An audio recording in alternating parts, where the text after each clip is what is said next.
to je cestni skate, pa ni za skakati narejen, se lahko na tem razbila, če bi skakala s tem. Meni je skate zelo všeč zato, ker sem pač videla ogromno ljudi, ki so to počeli. Počutim se, kakor da sem svobodna, kakor da sem jaz.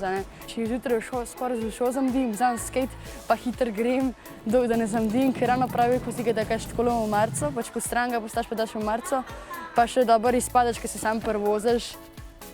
Tudi japonščino sem se lotila pač učiti sama, zato ker drugačen jezik je, neevropski jezik je, ne poznamo ga in zato meni všeč, ker ne poznaš.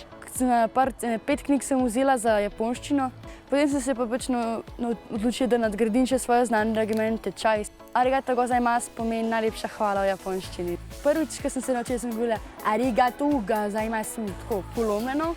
Zdaj pa z tega rečeš arigato gozaimasu, ker treba se najprej dobro naučiti in vedeti, da je treba malo zvišati glas, pa tudi spustiti par tonov. Svoje ime Pija napišem na moje ilustracije s pismenkami, zato da ga ne morejo zgrešiti ljudje. Rišem v tistem slogu anime, zato ker ta slog pač se mi je najprej zelo ljubek, ker sem gledala po YouTubu in japonščina je povezana z anime in potem takoj preideš zaradi jezika, preideš skoraj k kulturi cele države in sem tudi začela sama upodabljati te njihove slikce.